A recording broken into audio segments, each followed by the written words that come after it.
Uh,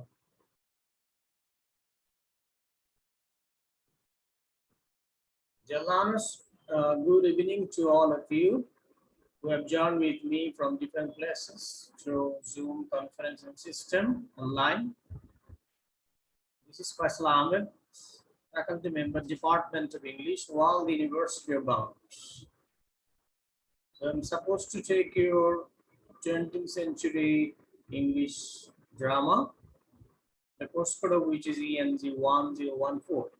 And you are the students, professional students of master's 2 years in English of the same department, Department of English, World University of Bounds. So let's begin. Our today's topic is St. John, written by George Bernard Shaw, or George Bernard Shaw, who is also known as Shaw, and whose some specific terminology known as, some courses are known as Shavian. Okay. So George Bernard Shaw, also known as G.B. Shaw. Gradually, we will know the biography of the writer and also his drama, which is based on historical incidents and also historical figure who is Joan of Arc. Okay. So to know the drama better, you need to know the background. Okay. While you know the background, then I think you can understand the text better. Okay. So before going to the text, we should discuss the background. Okay. So that it will be easier to realize and understand. Okay. And specifically the plot and the characters.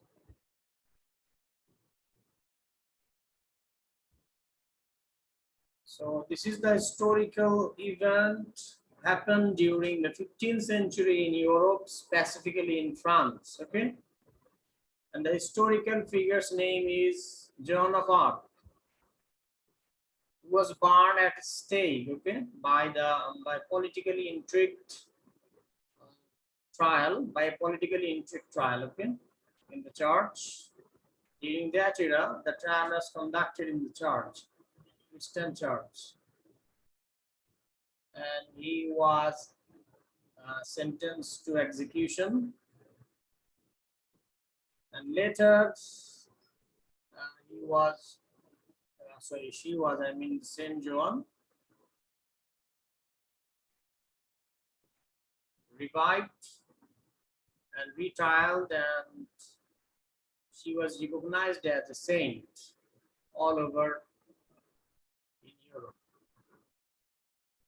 So the Joan of Arc is specifically known as a European heroine, who actually women dressed in man, okay, dressed in man's clothes and participated in revolutionary war of France against England, while French people and France, the land, were under the rulership or regime of English people, okay, or English monarchy. So আপনারা কি বুঝতে পারছেন আমি কি বলছি? ব্যাকগ্রাউন্ডে কি পড়েছিলেন? অনলাইনে আমি কিছু টেক্সট ম্যাটেরিয়াল আপলোড দিয়ে থাকি, সেগুলো কি আপনারা নিয়মিত দেখেন?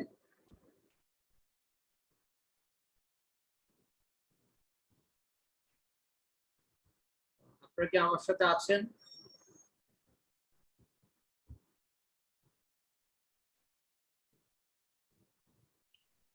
আমরা আছি, দেখেছি, করার পরে হয়তো বা আলোচনা করা যাবে। এখানে সেন্ট জন, যেটা জন যে ফিমেল, তাই না? সেগুলো যদি আমরা মাতৃভাষায় বলি, যে জোয়ান, সেন্ট জন নাটকটি জর্জ বার্নার্ড শ, যিনি বিখ্যাত একজন নাট্যকার, ইউরোপের আইরিশ নাট্যকার, অর্থাৎ আয়ারল্যান্ডে ওনার জন্ম। তো এই নাট্যকার এই সেন্ট জন নাটকটা লিখেছেন একটা ঐতিহাসিক ঘটনা অবলম্বন করে, যেখানে ঐতিহাসিক একজন নারী যার নাম হচ্ছে জন অফ আর্ক, যিনি ইউরোপে হেরোইন বা ওকে হেরোইন হিসেবে পরিচিত বা নায়িকা হিসেবে, সত্যিকারের নায়িকা, heroin in the real life, অর্থাৎ যিনি ফ্রান্সের স্বাধীনতা যুদ্ধে অংশগ্রহণ করেছিলেন, মানে নেতৃত্ব দিয়েছিলেন, শুধু অংশগ্রহণ নয় নেতৃত্ব দিয়েছিলেন। এবং সেই সময় সাধারণত আমরা জানি যে ওই ক্লাসিক এইজে কিছু গডলি মেসেজ মানুষ পেত বা এই ধরনের কিছু বিষয় ছিল তখন। এই জোয়ান অফ আর্ক তখন গডলি মেসেজ পেয়েছিলেন অন্যান্য সেন্ট, তখনকার সময় সেন্ট যারা ছিল বা মেসেঞ্জার যারা ছিল তাদের থেকে। একটা দৈববাণী পেয়েছিলেন যে ফ্রান্স তোমার হাতে, তোমাকেই ফ্রান্স উদ্ধার করতে হবে। অর্থাৎ ফ্রান্স তখন ইংলিশ মনার্কি বা ইংলিশ রাজতন্ত্রের অধীনে ছিল। ঠিক যেমনি পরবর্তীতে ইন্ডিয়া এবং আফ্রিকার অন্যান্য অঞ্চল, এশিয়ার অন্যান্য অঞ্চলগুলো ব্রিটিশদের অধীনে, ঠিক ব্রিটিশদের অধীনে তখন কিন্তু এই ফ্রান্সও ছিল। ওকে, তো ফ্রান্স তার স্বাধীনতা লাভ করে এই নারীর নেতৃত্বে। এই জন্য এই নারীকে ইউরোপ তথা মানে ফ্রান্স তথা পুরো ইউরোপের হেরোইন বলা হয়েছে। যিনি কিনা যদিও যুদ্ধের পরবর্তীতে তাকে যুদ্ধের একজন আসামি করা হয়, ওয়ার ক্রিমিনাল বা ওয়ার ক্রাইম হিসেবে তাকে ধরা হয়, অর্থাৎ সে নারী হয়ে পুরুষের পোশাক পরে যুদ্ধে অংশগ্রহণ করেছিল, যেটা তখনকার সময়ে ধর্মীয় এবং সামাজিক ভাবে নিষিদ্ধ ছিল। ওকে, তো যার কারণে তার বিচার হয়েছিল আদালতে, এবং তখনকার সময় আদালত বসতো গির্জাতে। সেই গির্জা আদালত বসার কারণে সেখানে তার বিচার হয় এবং সেই বিচারের দ্বারা তার ফাঁসি কার্যকর হয়। এবং তখনকার সময় ফাঁসিটা ছিল পুড়িয়ে হত্যা করা, অর্থাৎ ধর্মীয় কোনো অনুশাসন যদি গুরুতর কোনো কিছু যদি কেউ অমান্য করতো তখন তাকে পুড়িয়ে এরকমের এক্সিকিউশন করা হতো। ওকে,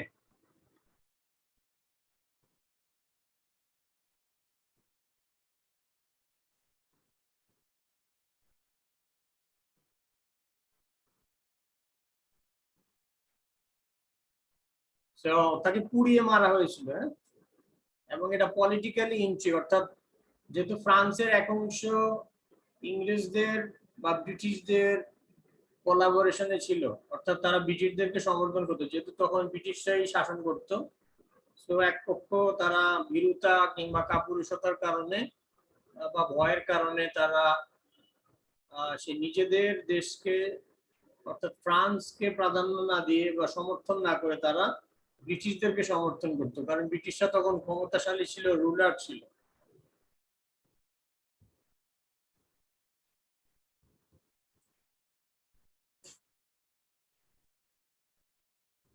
ওকে, তো এই ব্রিটিশদের অর্থাৎ ফ্রান্সের তখনকার একটা অংশ ব্রিটিশদেরকে সমর্থন করতো, যার কারণে ওই অংশে যারা নেতৃত্ব দিয়েছিল, গির্জার ফাদার সহ অন্যান্য যারা বিশপ ছিল এবং যারা মনার্কিতে, ব্রিটিশ মনার্কিতে ছিল, ফ্রান্সের দায়িত্বে যারা ছিল, তারা অনেকেই এই রাজনৈতিকভাবে ষড়যন্ত্র করে এই নারীকে অর্থাৎ জোয়ানকে মৃত্যুদণ্ড দিয়েছিল। তার মানে তাকে স্টেকে পুড়িয়ে মারা হয়েছিল, পুড়িয়ে হত্যা করা হয়েছিল। পরবর্তীতে কালের গহ্বরে যখন ফ্রান্স স্বাধীনতা পায়, ফ্রান্সের স্বাধীনতা লাভের পরবর্তীতে এই ট্রায়ালটা আবারও হয় এবং সেখানে জোয়ান নির্দোষ বলে প্রমাণিত হয়। এবং আগে প্রথমে যে ট্রায়ালটা হয়েছিল সে ট্রায়ালে বলা হয়ে থাকে যে সেটা ছিল তার প্রতি ইনজাস্টিস, হ্যাঁ, যার কারণে সেই ট্রায়ালে তাকে নির্দোষ সাব্যস্ত করা হয় পরবর্তী ট্রায়ালে, এবং সেখানে তাকে সেন্ট হিসেবে রিকগনাইজ করা হয়। ওকে, আসেন তো আপনারা না, শামিমা, তাবিন্দা এবং মিস্টার গোলাম কবির সাথে আছেন? আছি আছি, হ্যাঁ আছি। আচ্ছা, ঠিক আছে। ওকে, তো আমরা এখানে একটু বুকিশ নলেজ নিয়ে নিই। Saint John begins, France is in disarray at the hands of English occupation.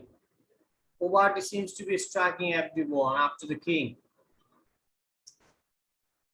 So Saint John যখন শুরু হয়, মানে সেন্ট জনের যে কাহিনী, এটা ঠিক সত্যিকারের কাহিনী, ঐতিহাসিক ঘটনা।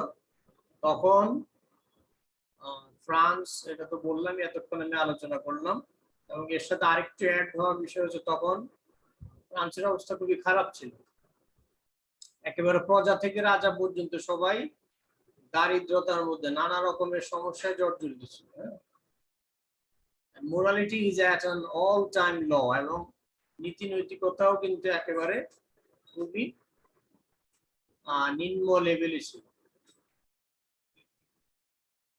Amid the turmoil, a strange young girl who dresses as a man and hears voices, Joan of Arc, provides a glimmer of hope and inspiration with her inner fire and a plan to win a decisive battle at Orleans. So এটা এতক্ষণ যার কথা বললাম, জন of arc, তার বয়স তখন ছিল মাত্র 19, এবং এই 19 বছর বয়সেই এই মেয়ে তখন এই যে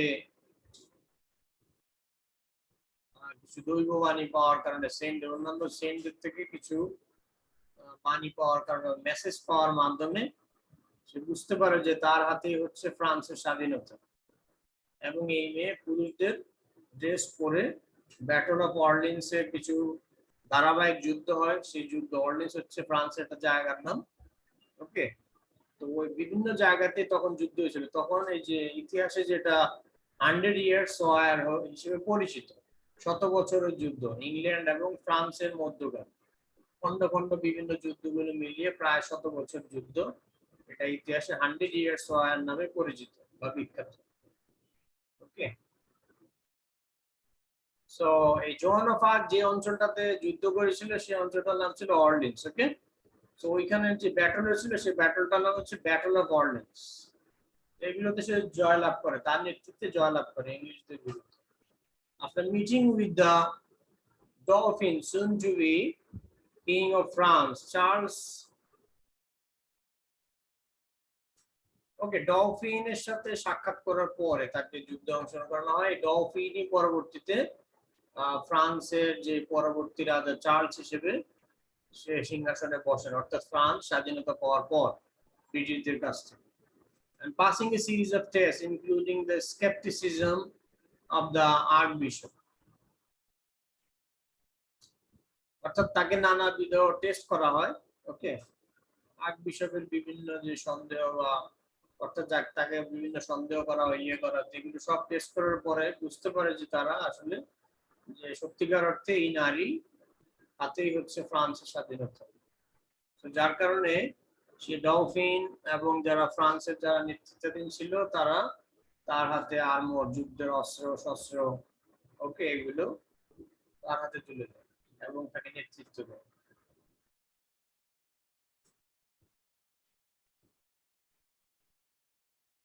So John is sent to Orleans. জনকে অর্লিন্সে পাঠানো হয়। So no one takes it seriously, including the sharp military mind, Dunois. তো তাকে, যেহেতু সে একজন নারী, তাকে কেউ এরকম সিরিয়াসলি নেয় না, যে একজন নারী সে আবার যুদ্ধে কি করবে। ওকে, কিন্তু একজন বিচক্ষণ মিলিটারি ছিল যার নাম ছিল ডুনোইস, সে কিন্তু তাকে সিরিয়াসলি নিয়েছিল। John will not be denied victory in Orleans. তো যাই হোক, জোয়ান কিন্তু সে অর্লিন্সে যে যুদ্ধ হয়েছিল সেখানে সে বিজয় লাভ করেছিল। ওকে, বিজয় তার থেকে প্রত্যক্ষিত হয়নি। Leading a bold and seemingly stupid charge and surprises everyone in taking Orleans back for the France. অর্থাৎ সবাইকে অবাক করে দিয়ে সে অর্লিন্স আবারও ফেরত আনে ফরাসিদের পক্ষে। সেই সময় অর্লিন্সটা ব্রিটিশদের অধীনে চলে গিয়েছিল, ব্রিটিশরা ওই জায়গাটা দখল করে নিয়েছিল। She believes that with God on her side, she simply cannot lose. এবং সে বিশ্বাস করতো ঈশ্বর বা আল্লাহ বা দেবতা তার সঙ্গে ছিল এবং সে স্বাভাবিকভাবে হাঁটতে পারবে, সে জয়লাভ করবে। Known as the maid, তাকে মেইড বলা হতো কারণ সে ছিল অবিবাহিত। ওকে, তখন সময় 19 বছর একজন কিশোরী নারী কেবল তার কৈশোর থেকে সে যৌবনে পদার্পণ করেছিল ওই সময় আর কি, একেবারে অল্প বয়সে 19 বছর বয়সে সে যুদ্ধে অংশগ্রহণ করেছিল। তাকে মেইড বলতো। Joan takes charge over the dolphins forces. Dolphin হচ্ছে ফ্রান্সের পরবর্তী রাজা চার্লস আর কি। ডলফিনের সৈন্যবাহিনীদের দায়িত্ব তার কাঁধে পড়লো, অর্থাৎ সে নেতৃত্ব দিল। Winning battle after battle through her valour France is reunited. Okay, তার সাহসিকতার মধ্যে দিয়ে ফ্রান্স আবার পুনরায় একত্রিত হলো। অর্থাৎ এর আগে ফ্রান্স বিভিন্নভাবে বিভক্ত হয়ে গিয়েছিল, তারা ইংলিশদের অধীনে ছিল, যার কারণে ইংলিশদেরকে ভয় পেত তারা, যার কারণে অনেকে ইংলিশদের বিরুদ্ধে যুদ্ধে যেত না। And the Dauphin is finally able to ascend to the throne. An English now driven from France certainly are on celebrating John's triumph. Both the English Earl of Warwick and the chaplain insist that John is unnatural, and that the English have fallen to sorcery and witchcraft. In fact, as John seems to be a threat to the church, few seem to be celebrating.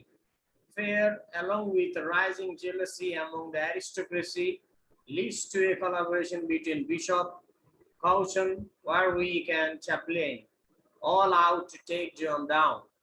So এখানে একটা বিষয় ঘটেছিল, অর্থাৎ এই যে নারীর হাতে নেতৃত্বে এই যে যুদ্ধে বিজয় লাভ করলো ফ্রান্স, এটাকে চার্চের বিশপ যারা ছিল, পাউচন, তারপরে ওয়ারউইক, চ্যাপলেন, ওকে, যারা কিনা ব্রিটিশদেরকে সমর্থন করতো, এরা ভাবতে লাগলো যে এটা নিশ্চয়ই কোনো জাদু হবে। ওকে, নয়তো একটা মেয়ে কি করে এটা যুদ্ধে বিজয় লাভ করে মেয়ের নেতৃত্বে। তারা এটাকে সর্সারি বা কিংবা উইচক্রাফট, ওকে, এটাকে কালো জাদু, কালো এক ধরনের জাদুকরী একটা বিষয় হিসেবে নিলে, এবং জোয়ানকে তারা অস্বাভাবিক ভাবলো, মানে তাকে স্বাভাবিক ভাবলো না, তার মধ্যে নিশ্চয়ই কোনো বিষয় আছে, ওকে, যেটা আসলে খারাপ জাদু বা শয়তানের কোনো আলামত, এই জাতীয় কিছু তারা ভাবতে শুরু করলো, অর্থাৎ কুসংস্কার ছড়িয়ে দিল, এবং তার বিরুদ্ধে এক ধরনের জেলাসি তারা ফিল করলো। এক পর্যায়ে তাকে তারা সবাই, বিশেষ করে বিশপ, পাউচন, ওয়ারউইক এবং চ্যাপলিনের নেতৃত্বে এরা সকলে মিলে, ওকে, শেষ পর্যায়ে এই নারী জোয়ানকে তারা বিচারের সম্মুখীন দাঁড় করায়। ওকে, যুদ্ধের পরবর্তী। Meanwhile, at home, Joan is celebrated by the common people of France for her efforts, but criticized by the court as overly ambitious and full of pride.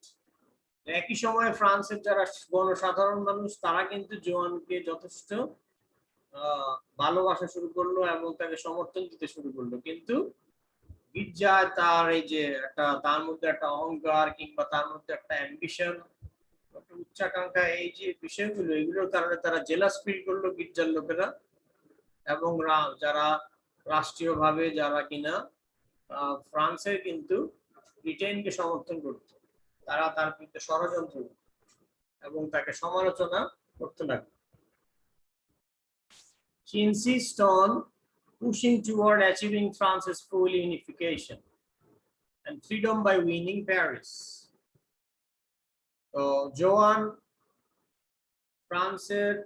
পুরো ফ্রান্সের সকলে যাতে এক হয়ে যায়, হ্যাঁ, এই ধরনের চেষ্টা সে করলো, এবং প্যারিস জেতার মাধ্যমে সে স্বাধীনতার স্বপ্ন দেখলো, এবং তাই সত্যি হলো।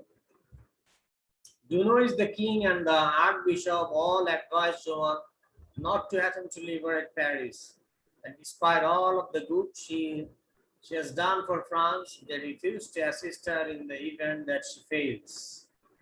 যাই হোক, ডুনোইস এবং রাজা এবং আর্চবিশপ এরা সকলে জোয়ানকে অ্যাডভাইস করলো যাতে তারা জোয়ান যাতে ফ্রান্স, মানে রাজধানী ফ্রান্সে যাতে সে আক্রমণ না করে এবং সেটাকে স্বাধীন করার চেষ্টা না করে, অর্থাৎ তারা ভয় পেল, ব্রিটিশকে ভয় পেল, কিন্তু জোয়ান তাদের কারো কথাই শুনলো। ওকে, যার কারণে এরা সকলে জোয়ানকে সহযোগিতা করতে অস্বীকৃতি জানালো, এবং সেখানেই সে ব্যর্থ হলো। As predicted, অর্থাৎ ভবিষ্যৎবাণী ঠিক যেভাবে অনুমিত করা হয়েছিল জোয়ানস attempts to take Paris a foil. জোয়ান প্যারিস যদিও প্যারিসে আক্রমণ করেছিল ব্রিটিশ সৈন্যদেরকে, কিন্তু সেখানে সে ব্যর্থ হয়। যাই হোক, and the English capture her. ব্রিটিশরা তাকে আটক করে। Though she stands as a prisoner of war, যদিও তাকে যুদ্ধের একজন কয়েদি হিসেবে তাকে দাঁড়াতে হয়। She is held by the English for the charge and is to stand trial for her. তো যাই হোক, তার জন্য বিচার কার্য, যেহেতু হচ্ছে একজন নারী, তো গির্জায় তাকে ছেড়ে দেওয়া হয় বিচারের জন্য। As Ulrich lusts for blood, Caution and the Inquisitor take special care to offer Joan a swift and fair trial. যাই হোক, সেখানে ওয়ারউইক ছিল একজন ক্যারেক্টার যে কিনা ওই অঞ্চলের, অর্থাৎ বার্গেন্ডি অঞ্চল, ফ্রান্সের বার্গেন্ডি অঞ্চল, যে অঞ্চলটা ইংলিশদের অধীনে ছিল, এবং এরা সকলে ইংলিশদেরই ইয়ে করতো, ইংলিশ মনার্কি তারা ফলো করতো, যার কারণে ওয়ারউইক সে কিনা একটা রক্তের ক্ষুধার্ত হয়। হ্যাঁ, কৌচন এবং অন্যান্য অনেকে যদিও একটা দ্রুত এবং ফেয়ার ট্রায়াল করতে চেয়েছিল, কিন্তু ওয়ারউইক সেখানে রক্ত পিপাসু ছিল। Okay, lust for blood. Caution especially seems bent on saving John's soul. যদিও কৌচন জনের আত্মাকে বাঁচাতে চেয়েছিল বা মনে হয়েছিল এরকম, endlessly encouraging her to renounce her deeds and the voices she hears. অবশেষে সে তাকে এনকারেজ করে যে তুমি আসলে কি ধরনের ভয়েস শুনেছো, যে ভয়েস শুনে তুমি যুদ্ধে অংশগ্রহণ করবে। ওকে, এবং তার কাজগুলোকে স্বীকার করতে বলে করবে, which he believes are devils, এবং যেটা কৌচন মনে করে যে এগুলো শয়তানের কাজ। ওকে, গির্জা সাধারণত এগুলো বলা হয়ে থাকে, অর্থাৎ তাদের ধর্মীয় কোনো কিছু বিরুদ্ধে যদি যায় তবে সেটাই ডেভিলিশ হয়ে যায়। ওকে, though she questions her faith momentarily, যদিও জোয়ান তার বিশ্বাসকে তাৎক্ষণিকভাবে কিছুটা সন্দেহ করেছিল, জোয়ান তখন সেই ভয়েসটা রিয়েলাইজ করলো যে এটা right, and that she cannot renounce them, যার কারণে সে এটাকে ছোট বা খাটো করতে পারে না। She is sent away to be burnt at the stake, যার পরে তাকে স্টেকে পোড়ানোর জন্য পাঠানো হয়, always insisting that she only serves God and the church. এরপর সে মানে সে নিজেই বলে যে হ্যাঁ, তাকে পোড়ানো, সে যা করেছে সেটাই রাইট। এখন তারা গির্জার লোকেরা এবং অন্যান্য যারা আছে, হ্যাঁ, ক্ষমতাসীন, তারা যদি মনে করে যে সে রং করেছে, তাহলে তারা চাইলে তাকে পুড়িয়ে মেরে ফেলতে পারে। সো এবং সে ঈশ্বরকে সেবা করছে এবং গির্জার সেবা করছে, এই কথাটার উপর সে জোর দেয়। Though her body perishes in the fire, যদিও তার শরীরটা আগুনে পুড়ে নিঃশেষ হয়ে যায়, Joan's pure heart, জোয়ানের যেই শুদ্ধ হৃদয়টা, ওকে, পরিশুদ্ধ হৃদয়, is never consumed by the blaze, আগুনে সেই শিখার দ্বারা কনজিউম হয়নি, অর্থাৎ আগুন তার শুদ্ধ হৃদয়টাকে গ্রাস করতে পারেনি। Years later, the dolphin dreams of Joan's redemption, এবং কয়েক বছর পর যে কিনা ফ্রান্সের রাজা হবে, তার নাম ছিল ডলফিন। ডলফিন স্বপ্নে দেখলো, জোয়ানের মুক্তির স্বপ্ন দেখলো, যে জোয়ান মুক্তি পেয়েছে। ওকে, তার মানে তার আত্মাটা মুক্তি পেয়েছে। When she is finally rewarded and canonized as a saint, এবং পরবর্তীতে জোয়ানকে আবারও রিট্রায়ালের মাধ্যমে রিওয়ার্ড করা হয় এবং তাকে সেন্ট হিসেবে ঘোষণা দেওয়া হয়, যার পরেই ইতিহাসে তাকে সেন্ট জোয়ান নামে ভূষিত করা হয়। এই সেন্ট জোয়ানের কাহিনী এবং এই সেন্ট জোয়ানকে নিয়েই জর্জ বার্নার্ড শো তার নাটক লিখেছেন সেন্ট জোয়ান। ওকে, তো আমি চাই যে আপনারা সকলেই টেক্সটটি পড়বেন। হ্যাঁ,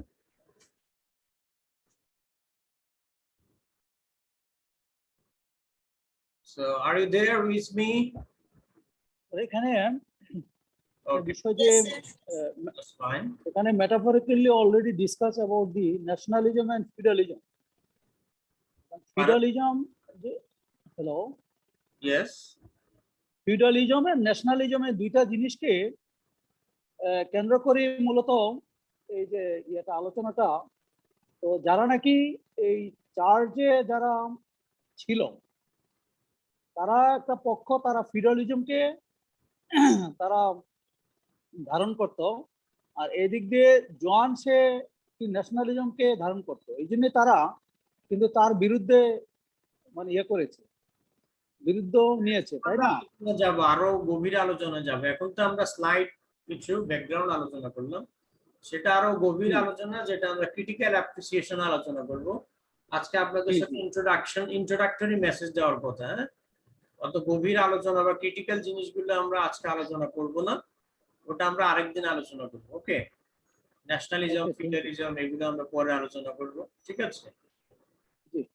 তো আজকে আমরা একবারে বেসিক জিনিসগুলো আলোচনা করব। ওকে, থ্যাংক ইউ। তো আমরা এখন যাকে দেখতে পাচ্ছি এখানে স্ক্রিনে, এই যে দেখতে পাচ্ছেন ছবিটা, জি স্যার। উনি কে বলেন তো?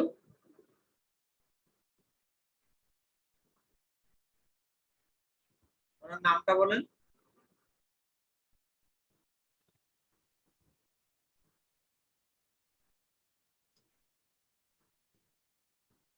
ওনার নামটা জানেন না?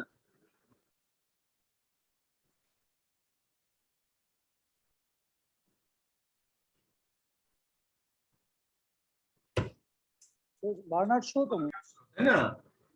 যে রাইটারের নাটক, বার্নার্ড শো, বার্নার্ড শো, যে রাইটারের portrait.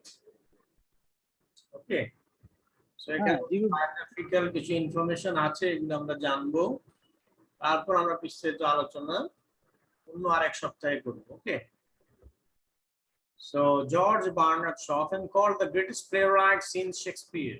George Bernard Shaw was born in Dublin, Ireland on July 26, 1856. The son of Lucille Elizabeth Garley, a gifted singer, and George Craft Shaw, an unsuccessful merchant. Shaw had a difficult childhood because of his father's constant drinking. Shaw began his education in Dublin but received little formal child schooling and claimed that he was basically self-taught. Coming from a poor family, he lacked the funding for a university education and consequently began working as a clerk at the age of 15. After years of struggling with a failing marriage in 1873, Shaw's mother took his two sisters and departed for London. ওকে, এখানে তো শেক্সপিয়ারের পরে যাকে ইউরোপের সেরা নাট্যকার, even পৃথিবীরও সেরা নাট্যকার হিসেবে ধরা হয়, উনি হচ্ছেন জর্জ বার্নার্ড শ। ওকে, সো জর্জ বার্নার্ড শ নাটক না পড়লে আপনারা বুঝতে পারবেন যে সে কি, কোন লেভেলের বা কি ধরনের ড্রামাটিস্ট বা নাট্যকার। ওকে, যাকে শেক্সপিয়ারের পরবর্তীতে সেরা নাট্যকার হিসেবে বিভিন্ন সমালোচকরা বা বিভিন্ন ক্রিটিকরা বলে থাকেন। তার জন্ম ডাবলিন, আয়ারল্যান্ডের রাজধানী ডাবলিন শহরে 26শে জুলাই, মানে এই মাসেই, 1856 সাল। ওকে, তার মানে 19th সেঞ্চুরি একেবারে মাঝামাঝি সময়। উনি একেবারে মডার্ন ইরা শুরুর দিকের, এবং ভিক্টোরিয়া ইরাও পেয়েছেন, মডার্ন ইরা দুটোই পেয়েছিলেন।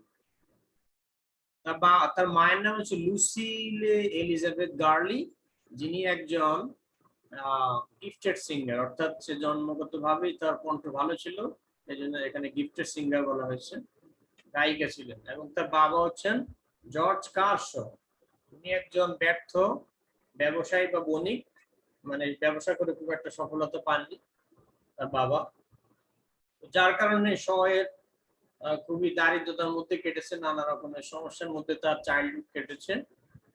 এবং তার বাবা সবসময়ই মদ্যপানে লিপ্ত ছিল, মাতাল হয়ে থাকতো বেশি। সো শ তার এডুকেশনটা বা শিক্ষা জীবনটা আয়ারল্যান্ডের রাজধানী ডাবলিনেই শুরু করেন, এবং সে তার ফর্মাল স্কুলিং গ্রহণ করেন সেখানেই। এবং সাধারণত সে সেলফ টটই বলা হয়ে থাকে, মানে সে নিজে নিজেই পড়াশোনা করত। তো এইরকম একটা দরিদ্র ফ্যামিলি থেকে উঠে এসে তার যে ফান্ডিং এর যথেষ্ট অভাব ছিল, হ্যাঁ, ইউনিভার্সিটি শিক্ষা তিনি নিতে পারেননি, এবং ক্লার্ক হিসেবে মাত্র 15 বছর বয়সে উনি ক্লার্ক হিসেবে কাজ করেছিলেন, জীবিকা নির্বাহের জন্য।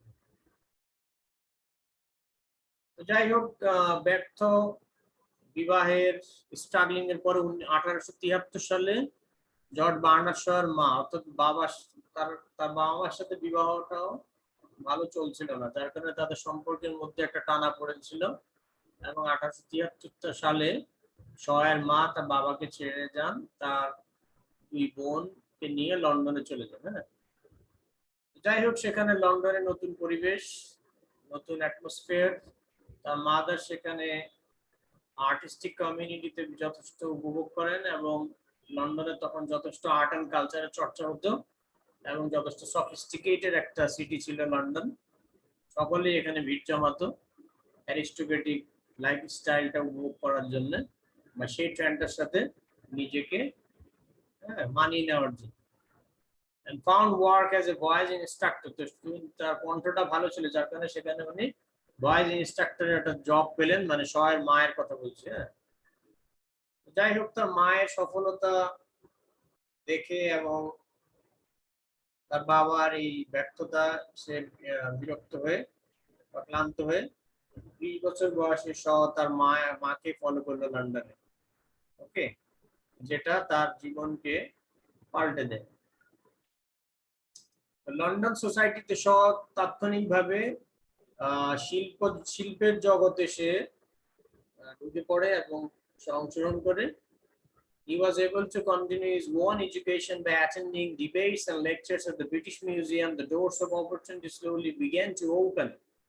The British Museum বা ব্রিটিশ জাদুঘরে সে বিভিন্ন বিতর্ক, লেকচার এবং বিভিন্ন আর্ট অ্যান্ড কালচারাল বিষয়গুলোতে অ্যাটেন্ড করতে শুরু করে নিয়মিত, যার কারণে নাটক, থিয়েটার এগুলোর সাথে তার ওতপ্রোতভাবে একটা সম্পৃক্ততা চলে আসে।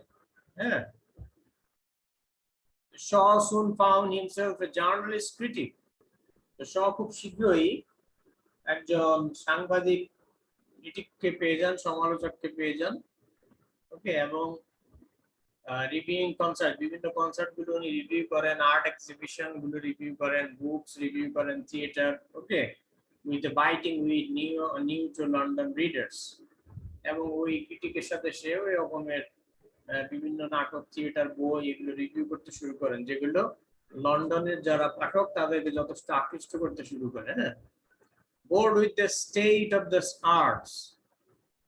ওকে, আর্টের এই স্টেটে সে কিছুটা বোর্ড হয়ে যায় এক সময়। তখন এম করে to improve the taste of audiences by suggesting music and arts outside the norm, এবং সে নতুন ধাঁচের কিছু আর্ট এন্ড কালচারের চিন্তা ভাবনা করে যেটার সাথে মিউজিক অ্যাড হবে আর্টের সাথে। His belief was that art was solely for didactic purposes, এবং সে বিশ্বাস করতে যে আর্ট হচ্ছে শুধুমাত্র ডিডাকটিভ পারপাস, মানে কাউকে ইনস্ট্রাকশন দিবে এই ধরনের কিছু একটা। And that every artistic endeavor must strive to better the world at large. আর এই জন্য প্রত্যেকটা আর্টিস্টিক বা শৈল্পিক যে প্রচেষ্টা সেটা অবশ্যই হতে হবে পৃথিবীকে আরো ভালো করবার জন্য। হ্যাঁ, অর্থাৎ পৃথিবীর ভালোর জন্য। অর্থাৎ আর্টের উদ্দেশ্য হচ্ছে পৃথিবীকে মার্জিত করা, ভালো করা, এনলাইটেন করা, আলোকিত করা।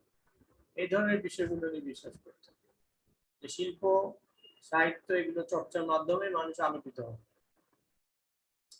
In his search for ways to improve society, হ্যাঁ, তো সোসাইটিকে ইমপ্রুভ করবার একটা প্রয়াস তার মধ্যে ছিল, এবং এই সার্চ বা এই খোঁজে Shaw heard a lecture by Henry George. Henry George একটা লেকচার উনি শুনেন, an American economist and critic of capitalism, যিনি ক্যাপিটালিজম বা পুঁজিবাদীয়তার একজন সমালোচক এবং একজন অর্থনীতিবিদ, আমেরিকান অর্থনীতিবিদ, যার নাম হচ্ছে হেনরি জর্জ। তো তার একটা লেকচার শুনেন, অর্থাৎ তিনি ছিলেন, জর্জ বার্নার্ড শ ছিলেন মূলত ক্যাপিটালিজমের বিরুদ্ধে এবং সোশ্যালিজমের পক্ষে, অর্থাৎ রাশিয়ার যে সোশ্যালিজমের যে কার্ল মার্কস, ওকে, যে সোশ্যালিজম বা কমিউনিজমের যে ধারাটা চালু করেছিল বা আহ্বান দিয়েছিল সেটা সমর্থন করতেন, যেখানে ধনী দরিদ্র সকলেই সমানভাবে বসবাস করবে সোসাইটিতে, এই ধরনের একটা সোসাইটি কল্পনা করেছিলেন। জর্জ বার্নার্ড শ সোসাইটিকে রিফর্ম করবার জন্য এক ধরনের বাসনা, কামনা বা স্বপ্ন দেখতে শুরু করলো, এবং সেটা কিসের মাধ্যমে?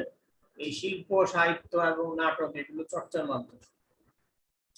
Shaw was compelled to begin reading the work of Karl Marx.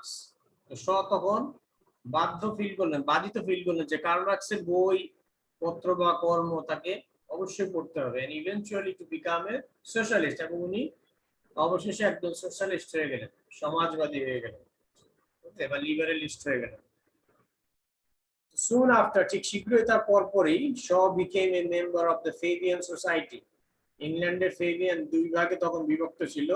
Fabian সোসাইটিটা যারা হচ্ছে এই যে কি বলে,